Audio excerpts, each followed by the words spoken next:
Hello and welcome to today's Daily Friend Show. I'm Hemann Pretorius, standing in for our colleague Nick Lorimer, who hopefully will be joining us this week. But I am today joined by the IRR CEO, Dr. John Endres, to unpack three stories we think are not only important, but they are importantly linked.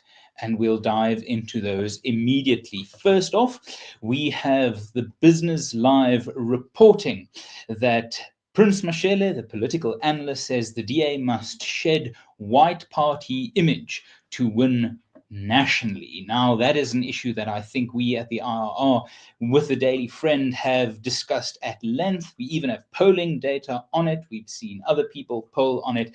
But it is an issue that seems to not go away. The idea that the DA is a white party, that it needs to shed that reputation. And seemingly one of the suggestions made is that black leadership is what the DA needs. Now, this isn't a new idea, but John, could you perhaps give us your take on where Prince Mashele is coming from with this idea?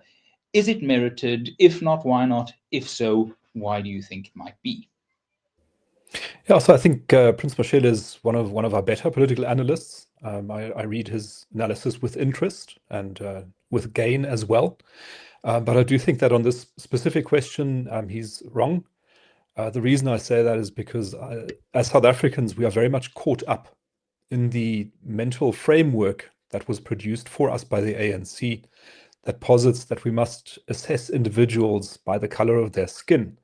And according to this notion, a white person leading a party is unsuitable for black voters. And therefore, if that party wants to appeal to black voters, it must be led by a black leader. And that seems obvious, but it's still not right, as I think the DA's own experiences showed, that its support did not markedly increase under black leaders. It did not markedly decrease under white leaders. It's not really the skin color of the leader that matters, but rather the quality of leadership that that person offers. And I don't think we should be too harsh on Mr. Mashele, because it's very hard to think outside of frameworks that are so firmly established in our political system as this framework. But I do think that over time, we will be able to move away from that. And one of the first fractures in that framework, in that very established mental model, I think was the response we saw to the announcement that Helen Zille was considering running for mayor of Johannesburg, where we saw many of the usual suspects who would have made exactly the same argument about the DA needing a black leader or having to look at representativity, saying, look at the state of Johannesburg. Actually, at this stage, we don't care anymore. We just want somebody competent, whatever their skin color is, whatever their background is, to sort out the mess. And that applies at a national level as well. You know, we've got a big mess in South Africa in many areas. The economy, service delivery, governance, corruption, crime, etc., things we talk about quite a lot on the show. We want to fix the mess. And I don't think that most South Africans care about the skin color of the person fixing the mess. They want it sorted. Back over to you, Hemann. To add to that, which I think you're right, and I do have a lot of time for Prince Mashele, even though in his one book he called me Helen Zille's dog or terrier or something, which I thought was unfair. He never asked the dog his opinion, but let me not yap on about that. What I think is interesting is that if we look at our polling that we published earlier this year, just at the time of the debate in Parliament over raising VAT, what we captured in the moment of that survey being in the field was South African politics focused on something out of the ordinary, something that had real cut through, that didn't usually electrify the political discussions around the country, and that was tax policy. Now, tax policy is never sexy, but when it comes to the bottom line, something like VAT, a tax that every single person in this country is exposed to and can feel with every transaction that they engage with their hard-earned cash, that debate cut through. And we saw this incredible contrast of the DA opposing the VAT increase, MK opposing the VAT increase, the EFF opposing the VAT increase, and on the other side supporting the VAT increase were the ANC, the IFP, and the Patriotic Alliance. The VAT opposing parties, whether they had black leaders or not, saw their vote share climb, and the parties that supported raising VAT, whether they had black leaders or not, saw their vote share dip. Now we're probably a few months past that specific moment. And as we wrote at the time, that wasn't necessarily a representative, new, sustainable, feasible, paradigm. But what it did show was that if the DA wanted to see its support amongst especially black South Africans go from its usual 4-5% to double digits, where we had them at 18%, and where I think subsequent polling had them still in the double digits.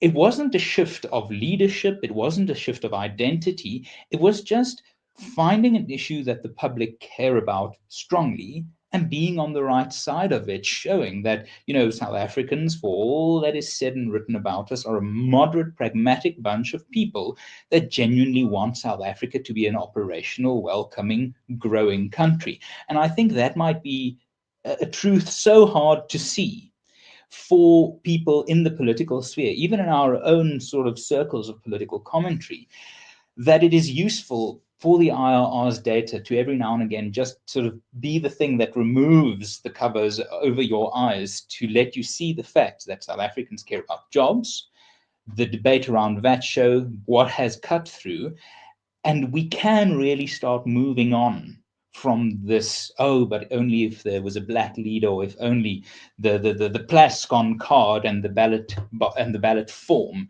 sort of were interchangeable, elections would be so great and South Africa would be wonderful. So there are deeper things at play here, and that does bring us onto our second story about what actually matters. Now, the ANC, to the extent that it has pursued pro-growth reforms, has tried over the last few years, especially during the presidency of Ramaphosa, to be so in favor of and championing of the reforms called Operation Vulindlela, which covers a whole range of changes and suggestions across various areas of policy. And Operation Vulindlela is now entering its second phase. Could you tell us a bit, John, about phase one of this Operation Vulindlela, phase two, and perhaps why South Africans should think it's worthwhile, or whether they should be cautious about this being fundamental pro-growth economic reform?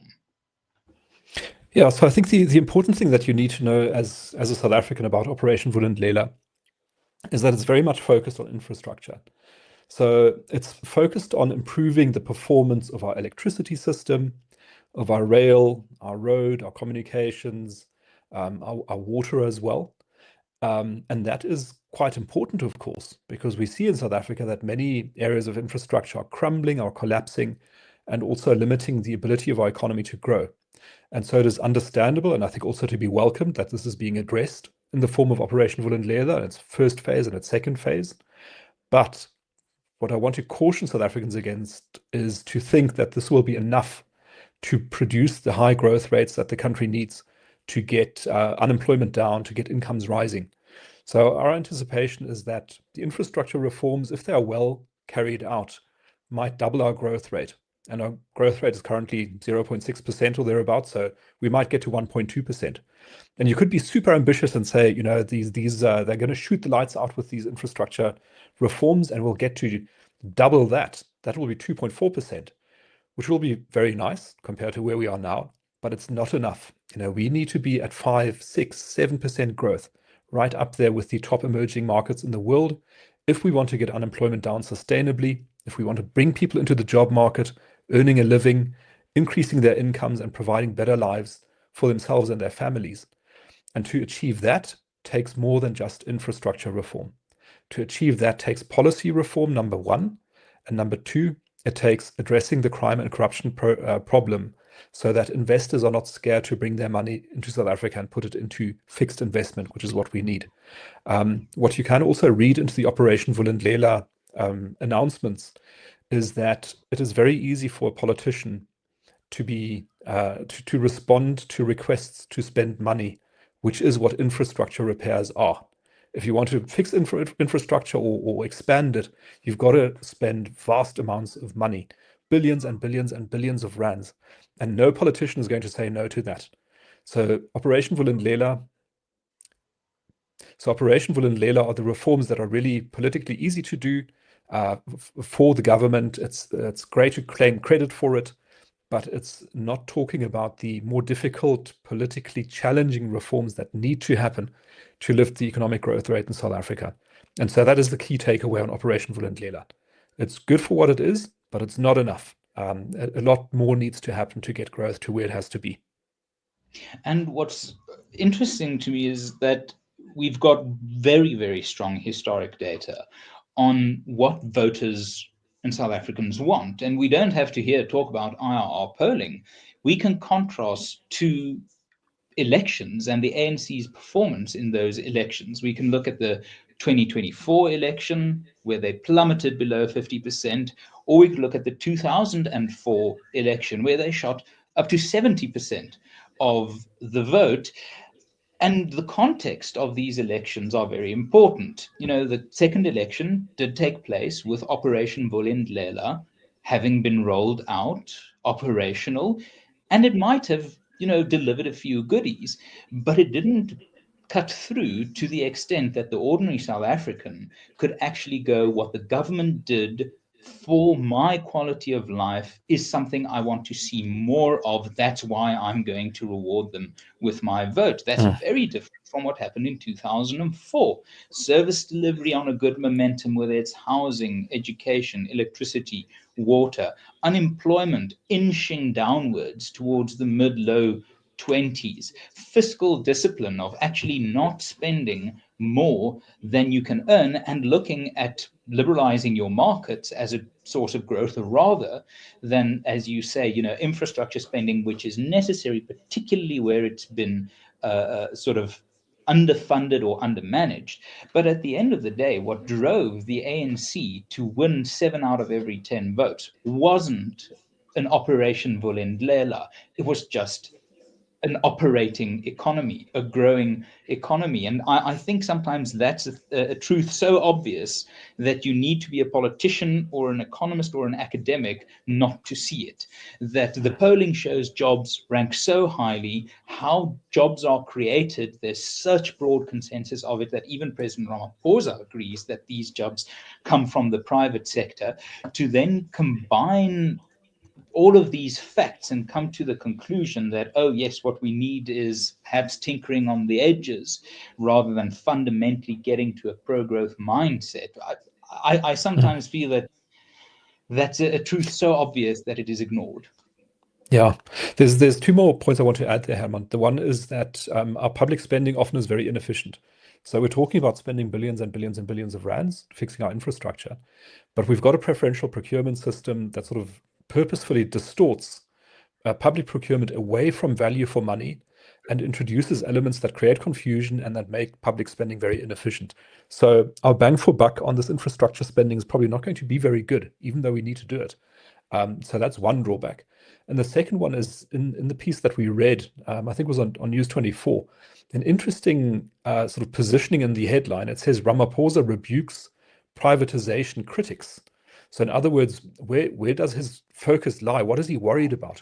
He's worried about people saying, well, you're letting the private sector into these infrastructure projects, and that is very bad. Whereas, of course, that's exactly what's needed. That's the private sector that is able to achieve results in South Africa, much different to the public sector. And it is a point that is really echoed that time and time again, where the South African state has failed, we have seen the private sector become incredibly resilient and innovative, whether it is in terms of the collapse of policing, we've got private security, whether it is the collapse of Eskom, we've got residential solar generation. But the real danger with that is if you are in a country with such vast socioeconomic inequalities, those innovations can often only go where there's consumer power to drive them and to benefit from them. And if you're in a country with poverty, these solutions can innovate and they can compete downwards for costs to be really efficient.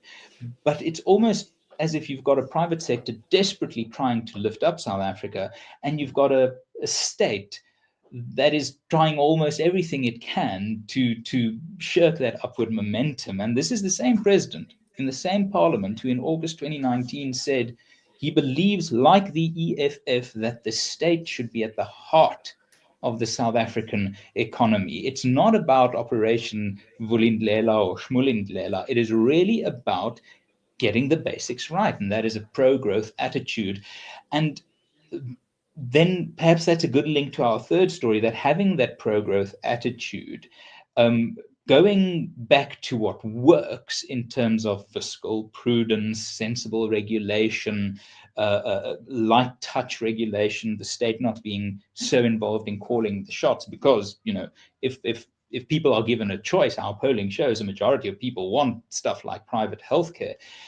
But there's a link here to the macroeconomic or even the global economic perspective, where South Africa has come to have a surprising presence, especially on the other side of the Atlantic. And you draw our attention to this piece in the Wall Street Journal with a headline, "While Washington acts against Pretorius foreign alignments, financial markets fail to spot the reckoning ahead." Tie that into this growth argument for us. Yeah, so I thought this was an interesting editorial because the main point it makes is that we can see the shifting attitudes in Washington towards South Africa, and we can see the growing confrontation and I guess antagonism between the two governments. But the piece observes that the financial markets haven't really caught onto that yet.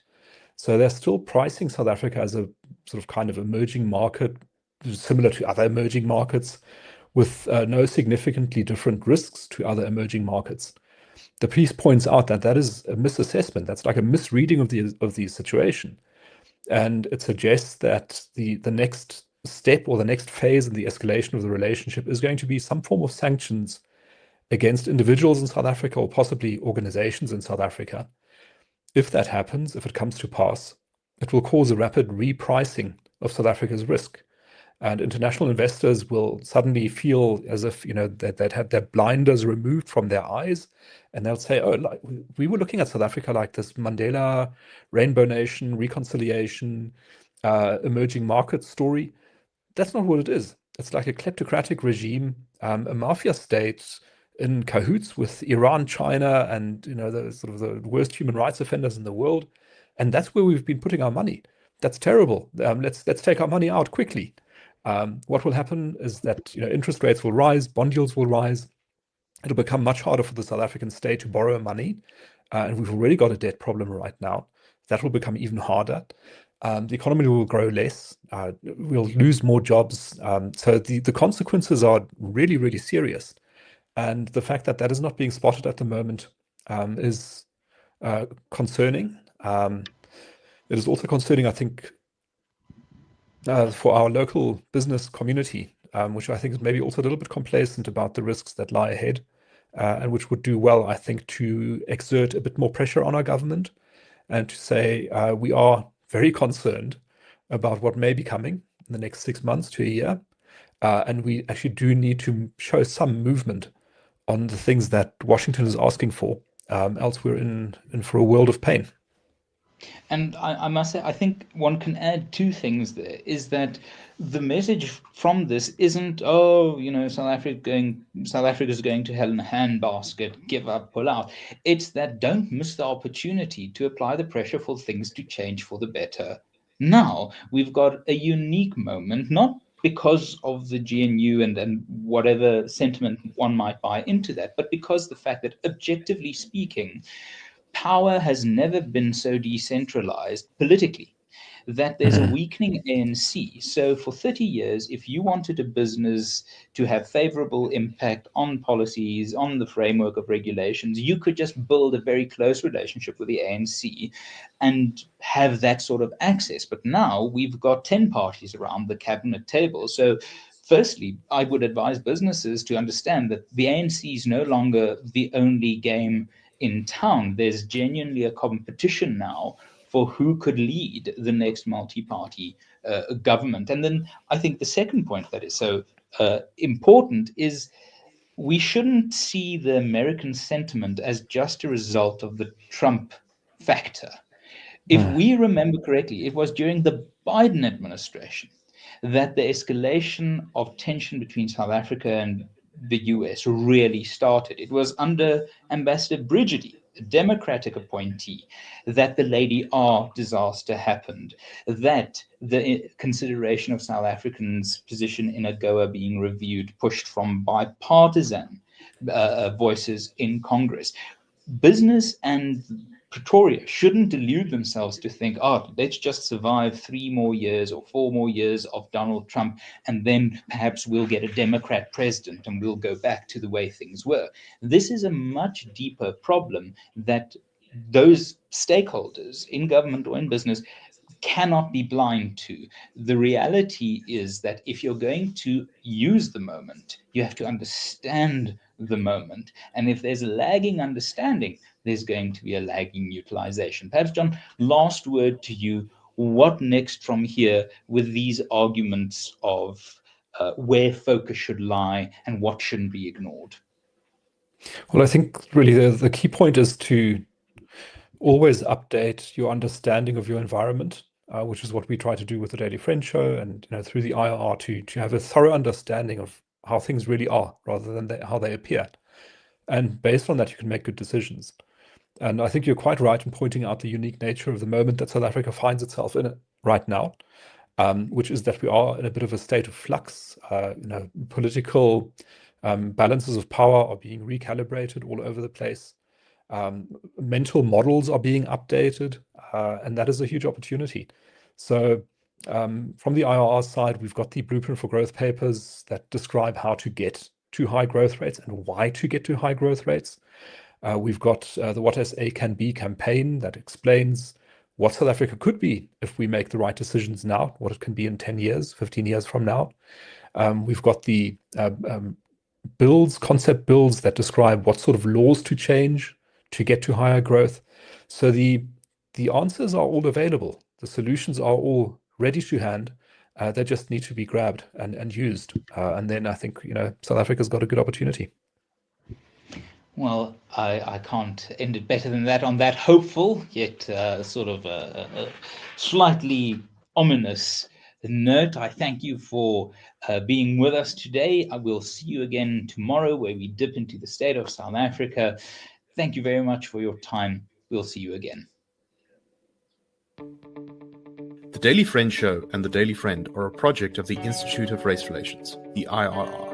The IRR is a think tank which was founded in 1929 to study race relations in South Africa and works to change government policy to improve race relations through non-racialism and to ensure the prosperity of all South Africans.